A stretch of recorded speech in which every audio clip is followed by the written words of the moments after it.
তো আসসালামু আলাইকুম সবাইকে, আশা করি সবাই ভালো আছেন। তো আমার বাড়ির পাশে লাগানো জায়গাতে উম, লাল শাকগুলো বড় হয়ে গেছে, তো চিন্তা করলাম এগুলো এখন না খেলে আর ভালো লাগবে না বড় হলে। তো এগুলো তুলে আমরা ভাজি করব আজকে। সেই জন্য আমরা তুলতেছি অনেকজন।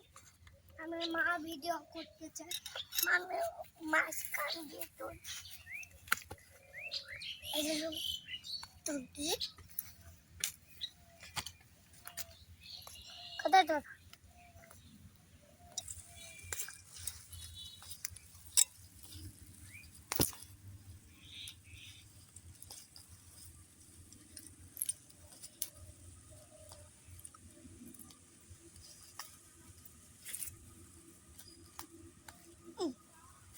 পাতা ছিল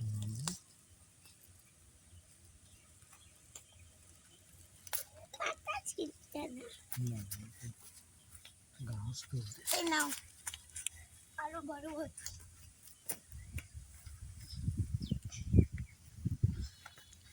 আবার তো আমার খালি ওইদিকে যাওয়া যায়, এদিকে আবার গর্ত হইল কেন?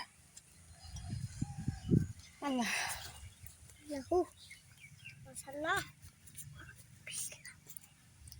মাশাআল্লাহ খুলো। মা তুমি আমাকে সাহায্য করবে না?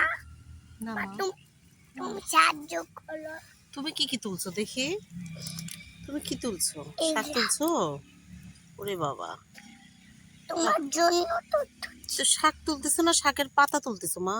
শাকের পাতা না, শাকেলিয়া পাতা। ছেলে কি তুলছে দেখি? আমি ইয়া তুলতেছি শাক টাক। দুনিয়ার মাটি ইয়া সাগা আনতে বড়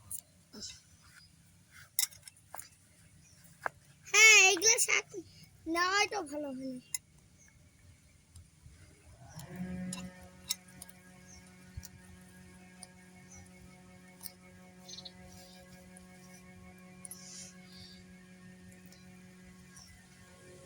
এই পাশের লাল শাকগুলো বড় হয়েছে।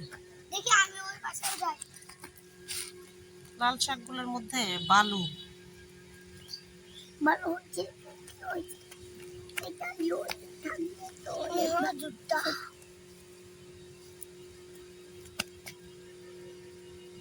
হালি বালি ফালি ফালি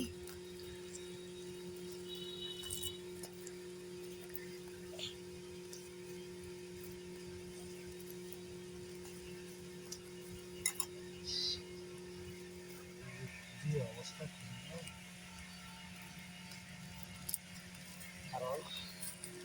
পাতা তুলো না।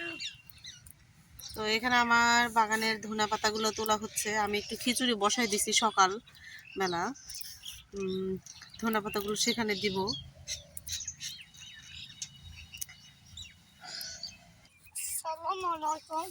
এখানে আমরা নিয়ে আসলাম তো এই তো শাকগুলা, আমার শাকগুলো এখন বাঁচে নেই। রান্না করবো সব গোড়া গোড়া। তো এখানে শাকগুলো আমার বাছা হয়ে গেছে, আমি এগুলো এখন ধুয়ে নিব, ধুয়ে নিয়ে ভাজি করব। তো শাক ভাজি করার জন্য আমি কড়াইটা বসাই দিচ্ছি।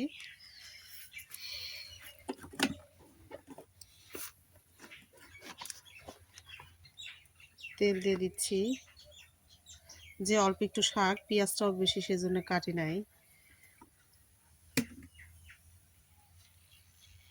তো এখানে পেঁয়াজগুলা লাল হয়ে গেছে।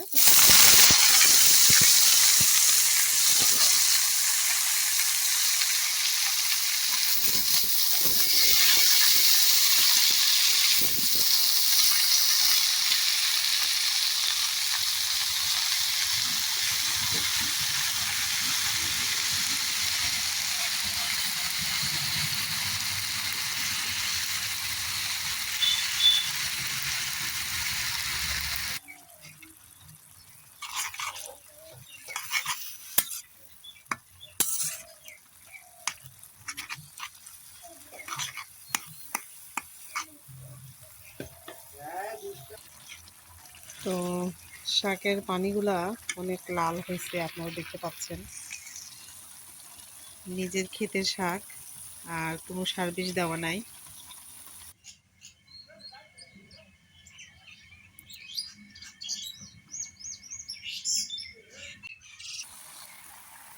তো আমার লাল শাকটা প্রায় ভাজি হয়ে গেছে।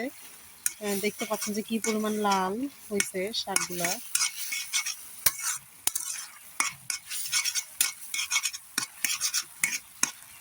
আর একটু হবে।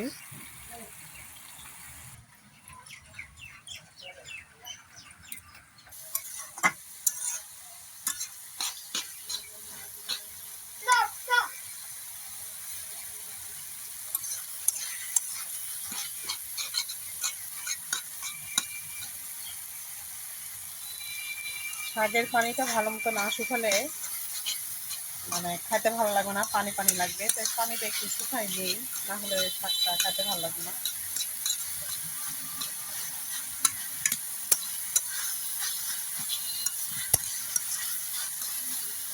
তো হয়ে গেছে শাকটা, আমি নামাই নিই। আমি খাবো তো না। সবাইকে ধন্যবাদ সাথে থাকার জন্য। আমার শাক ভাজিটা হয়ে গেছে। আসসালামু আলাইকুম সবাইকে।